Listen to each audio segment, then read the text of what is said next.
اسی لیے تو سرکار اعلیٰ حضرت فرماتے ہیں سب سے اعلیٰ و اولا ہمارا نبی، سب سے اعلیٰ ہمارا نبی، سب سے بالا و اعلیٰ ہمارا نبی۔ اتنے تارے کھلے چھپ گئے پر نہ ڈوبا ہے نہ ڈوبے گا ہمارا نبی۔ جب میرے آقا تشریف لانے والے تھے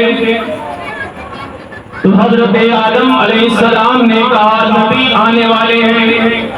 جب میرے آقا تشریف لانے والے تھے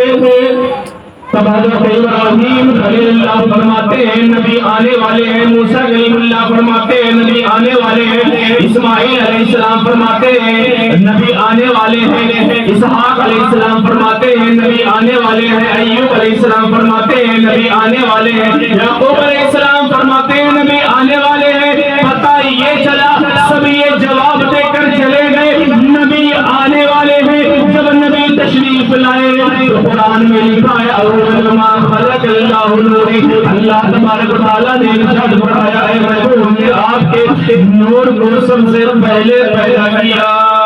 سبحان اللہ، سب سے پہلے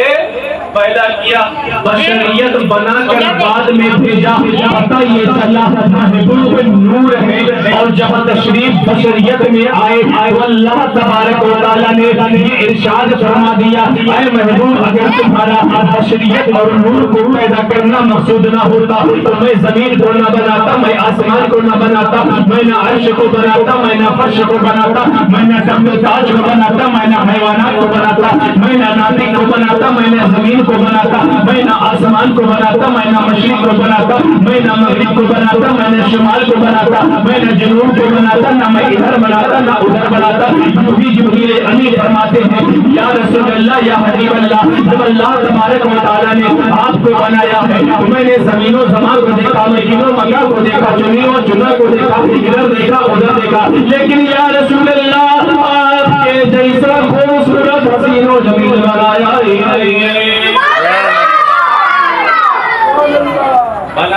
نہیں، اور بنتا بھی کیسے جب اللہ تبارک و تعالیٰ نے ارشاد فرما دیا اے محبوب تم میرے قریب ہو اس لیے کہ بہت بڑے حبیب ہو، اس لیے کہ بہت بڑے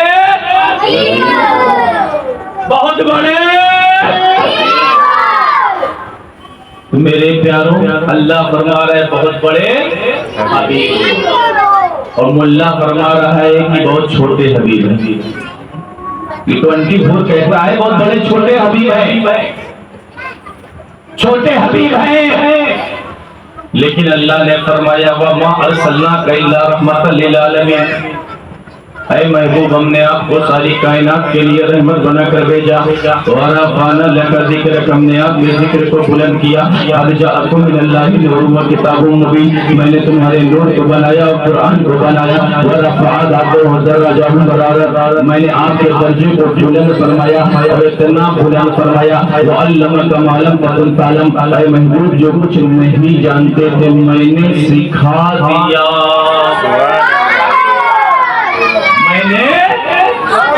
سکھا دیا، بتا دیا، درجہ بلند کر دیا، اور اتنا بلند کیا چوٹی پر پتھروں نے یوں پڑھا الصلاۃ والسلام علیک یا رسول اللہ، الصلاۃ والسلام علیک یا حبیب اللہ۔ جب میرے آقا گزرتے تھے، ایک کاری سٹ والے بھیا میرے آقا گزرتے تھے تو دیکھ کر پتھر بھی کلمہ پڑھتے تھے، کیا کرتے تھے؟ کلمہ پڑھتے تھے۔ اور جب میرے آقا اس چٹان کے جنگل سے گزرے تو پہاڑیوں کی اونچی ایک چٹان ایک ٹیلا تھا جہاں سے آواز آ رہی تھی، نبی پر درود پڑھا جا رہا تھا، تو حضرت عمر فاروق اعظم فرماتے ہیں یا رسول اللہ یا حبیب اللہ میرے ماں باپ آپ پر قربان ہو، اس جنگل اس بیابان میں نہ کوئی جانور نظر آتا ہے، نہ کوئی انسان نظر آتا ہے، نہ کوئی ناقص نظر آتا ہے، نہ کوئی حیوانات نظر آتا ہے، نہ کوئی انسان کا بچہ نظر آتا ہے، نہ کوئی جانور کا بچہ نظر آتا ہے، کوئی نظر تو آتا نہیں ہے یا رسول اللہ آپ پر درود کون پڑ رہا ہے، کوئی نظر تو نہیں آ رہا ہے، کوئی دل تو نہیں رہا ہے، لیکن یا حبیب اللہ آپ پر درود کون پڑ رہا ہے؟ آقا فرماتے ہیں موٹے موٹے قرآن ہے، موٹے موٹے قرآن ہے، اس شکران پہ ایک پہاڑی ہے، اس پہاڑی سے آواز آ رہی ہے، پتھر کلمہ پڑھتے ہوئے الصلاۃ والسلام علیہ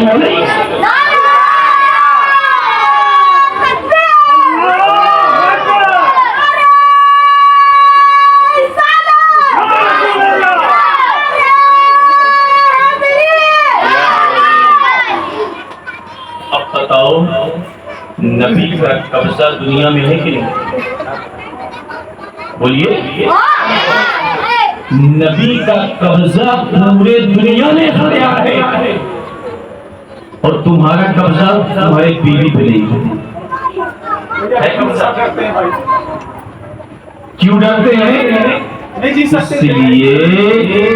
اگر دیر ہو گئی تو خون آ جائے۔ کہاں ہے؟ کہاں ہے؟ تو پتہ یہ چلا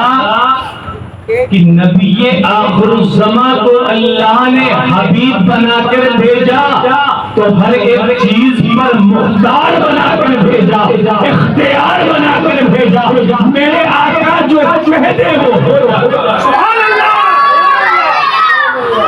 آواز نکالو، میرے آقا جو کہتے وہ ہو جاتا تھا۔ جب صدیق اکبر رضی اللہ تعالیٰ عنہ آقا کی بارگاہ میں آتے ہیں تو لوگوں نے کہا، اس مجمع کے کافروں نے کہا صدیق کو بھیجا جائے، یہ پڑھے لکھے ہیں۔ حضرت صدیق اکبر کو جب بھیجا گیا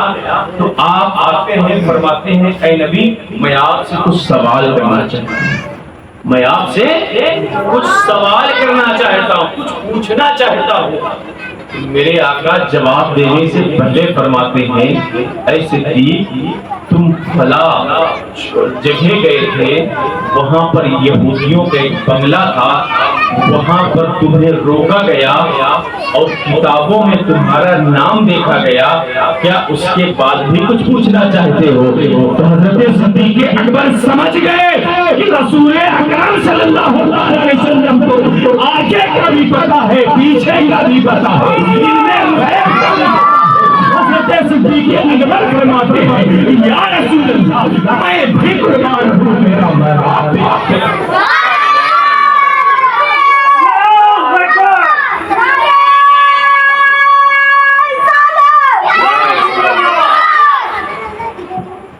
تو حضرت صدیق اکبر رضی اللہ تعالیٰ عنہ اسلام کو قبول کر لیتے ہیں۔ میرے نبی کا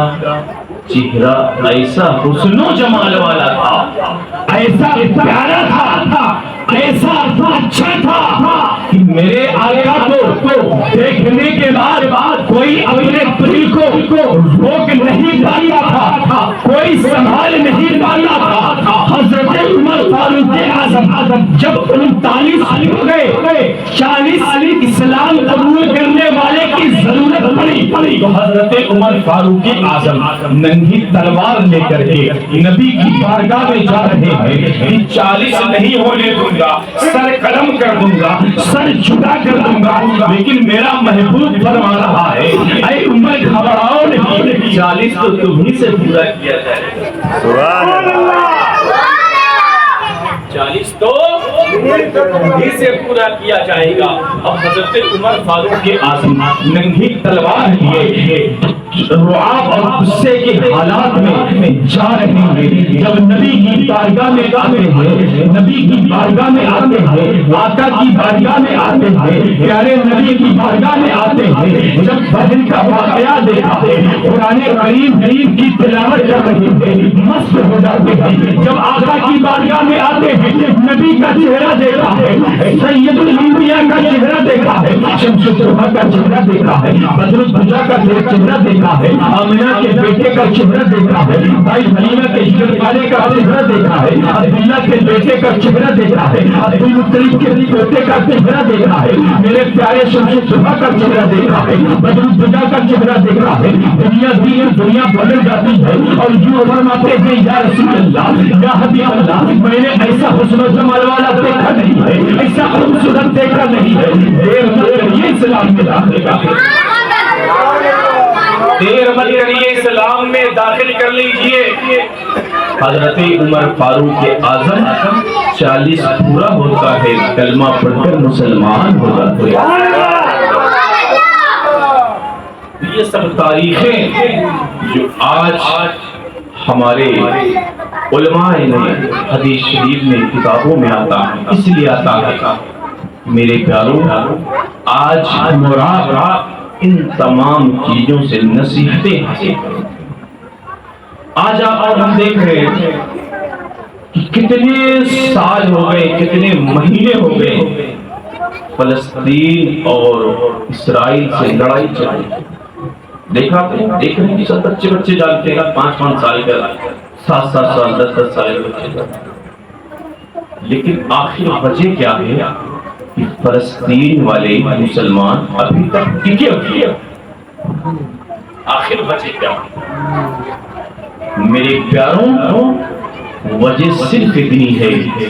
انہوں نے اپنے گھر کو گرتے دیکھا، اپنے بہن کی لاشوں کو اٹھایا ہے، اپنے بھائیوں کے درد کو سمجھا ہے،